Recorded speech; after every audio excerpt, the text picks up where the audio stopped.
Coucou. Coucou. Bonjour et bienvenue sur la chaîne Data qui est Chouette. une chaîne dédiée à la présentation de services data.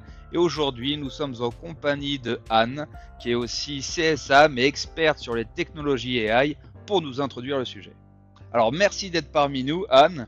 D'abord, rappelons que sans data, il n'y a pas d'IA, que finalement la data, c'est un peu le carburant de l'IA, mais que chez Microsoft, on met un point aussi d'honneur sur la sécurité. Est-ce que tu peux nous en dire plus ?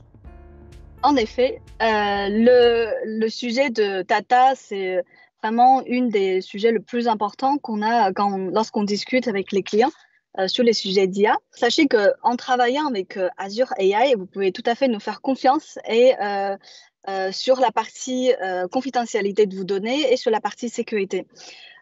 Vos données vont rester les vôtres. Microsoft ou notre partenaire OpenAI ne vont jamais utiliser vos données pour entraîner ou améliorer les modèles de fondation. Si vous voulez, vous pouvez aussi ajouter des solutions ou alors des outils supplémentaires pour renforcer tout ce qui est contrôle de sécurité, comme les Role-Based Access Control ou alors des Private Endpoints que vous pouvez mettre en place. Voir qu'on va sacrifier le développement de certaines features au profit de la sécurité. Donc la sécurité, c'est vraiment quelque chose qui est important chez nous. Mais pourquoi l'AI aujourd'hui? Pourquoi on devrait l'utiliser dans le monde des entreprises? Alors, aujourd'hui, l'IA, ce n'est plus juste un différenciateur, c'est presque un produit nécessaire. C'est quelque chose qu'on doit le faire si on veut rester en compétitivité. Et aujourd'hui, les opportunités en IA, c'est vraiment beaucoup axé sur tout ce qui est IA générative grâce à le développement vous savez tous, de ChatGPT, etc. Donc, aujourd'hui, tous les clients qu'on rencontre, ils se posent plus trop de questions de si on le fait, quand on le fait, mais plutôt comment on fait. Et c'est là que nous, on va avoir une discussion très intéressante avec nos clients. Comme vous le savez, Microsoft, maintenant, on est devenu une entreprise de copilotes. Les copilotes, donc, ce sont les produits Microsoft qu'on a enrichis avec de l'IA générative. On a enregistré une vidéo sur les copilotes dans Microsoft Fabric qui nous accélèrent aussi bien les développements, mais aussi la découverte d'informations qu'on n'aurait pas forcément découvert autrement. Donc, tous ces copilotes, ils sont construits avec les mêmes services et les outils qu'on vous présente aujourd'hui, c'est-à-dire Azure AI Services. On est vraiment un des plus gros clients de notre offre AI. On teste constamment les performances et l'efficacité à grande échelle. Et on aimerait du coup proposer ces expériences et ces outils à tous nos clients pour que vous puissiez en profiter pour développer vos propres usages. C'est vrai qu'on est les premiers utilisateurs de Copilot. Moi, le premier, je l'utilise dans Bing, par exemple, et bien d'autres encore, hein, comme tu l'as dit, Romain, sur Fabric. Mais est-ce qu'on a des cas concrets, des trucs que tu vois souvent chez les clients, qui sont implémentés, même, je dirais? Oui, alors il y en a tellement que je vous ai fait une petite sélection des top 5 use cases qu'on voit le plus souvent chez nos clients. Alors le premier, ça va être vraiment le chat with your data. Donc ici, grâce à IA générative, on va pouvoir donner aux employés un accès instantané à toutes nos connaissances internes pour qu'ils puissent travailler vraiment beaucoup plus efficace. Sinon, le deuxième cas que je vois beaucoup, que ça porte beaucoup de valeur, c'est dans les centres d'appel.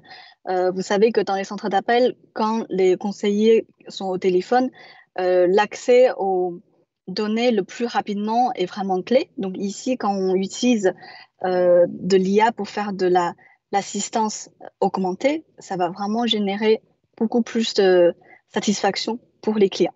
Sinon, un autre aspect qu'on voit beaucoup, c'est la partie créativité. Donc, grâce à un modèle comme DALL-E qui fait de génération d'images, les designers y trouvent beaucoup d'inspiration grâce à l'IA générative. Enfin, on pourra utiliser l'IA générative pour améliorer la découverte des informations. Comme tu l'as très bien évoqué, Romain, tout à l'heure, dans Fabric Copilot, on pourra utiliser l'IA générative avec les sources de données différentes pour enrichir les décisions. Top tout ça, maintenant je comprends très bien les avantages que les entreprises peuvent tirer parti de ces nouvelles solutions liées à l'IA. Mais maintenant, quelles sont les différentes offres de services qui sont à leur disposition dans Azure? Alors, dans Azure, on a un portefeuille assez riche. ça va se décomposer de plusieurs sous-parties. La première chose, c'est AI Studio. C'est vraiment le centre de développement pour toutes vos solutions IA génératives. Donc, dans AI Studio, vous allez retrouver le modèle catalogue le plus complet du marché. Vous avez plusieurs façons de déployer le modèle, que ce soit en modèle as a service, donc vous payez par le nombre de tokens, ou alors en modèle as platform, où vous allez hoster les modèles open source. On a vraiment essayé de faire une offre très complète, que ce soit des modèles propriétaires de nos partenaires OpenAI ou alors de nos partenaires Mistral, ou des modèles open source que nous développons chez Microsoft, comme le modèle de Phi3.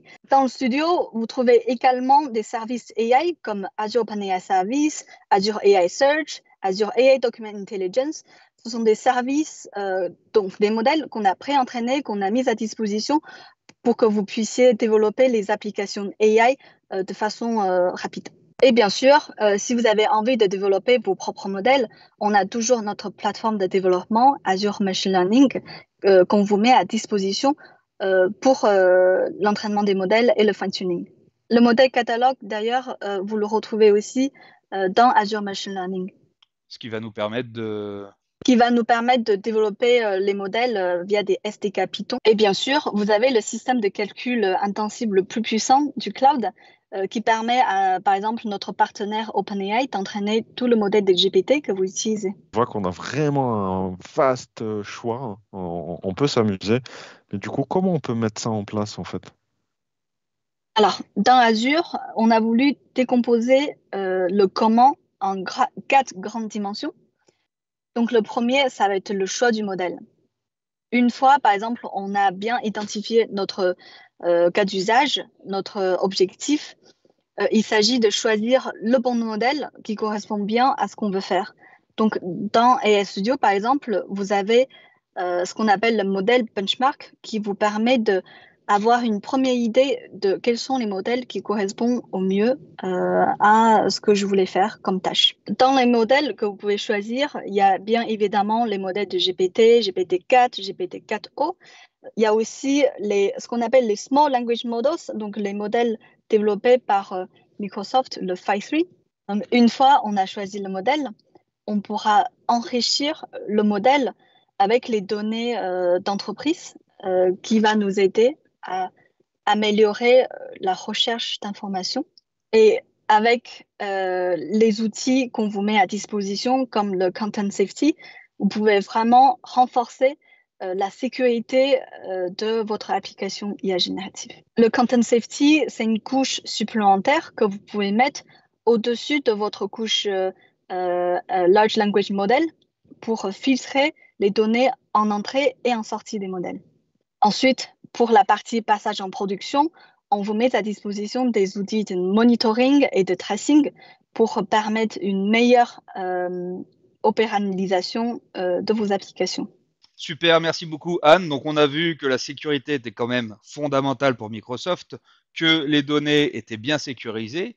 On a vu que l'AI, et notamment l'AI générative, est aujourd'hui nécessaire pour les entreprises. On a vu que Microsoft éprouvait d'abord nos solutions en interne avant de les permettre à d'autres entreprises de les utiliser. Et on a vu différents cas d'usage que tu as cités, très pertinents, parce que finalement on se rend compte qu'on comprend bien pourquoi ils seront utiles dans ces différents domaines, dans ces différentes industries. Ensuite, on a vu un panel des différentes solutions qui existaient dans Azure par rapport à l'AI. Et enfin, tu nous as dit comment une société, si demain elle devait commencer, les 4 étapes, enfin une sorte de framework qu'on a construit pour leur mettre le pied à l'étrier et donc débuter avec ces nouvelles fonctionnalités. Oui, tout à fait. Vous m'avez chauffé avec tout ça. Et si j'ai envie de commencer, je fais comment, moi? Alors, tu peux commencer avec AI Studio, puisque c'est là où tu vas trouver toutes les offres dont je vous ai présentées aujourd'hui. Si vous voulez creuser un peu plus, on a d'autres sources qui sont super intéressantes qui vous permettent de continuer. Super. Merci beaucoup Anne. J'espère qu'on va te revoir pour finalement aller un peu plus loin sur certains cas d'usage et peut-être que tu puisses nous faire des démos avec ces différents services. On vous dit à Merci bientôt. pour l'invitation, avec grand plaisir. Merci.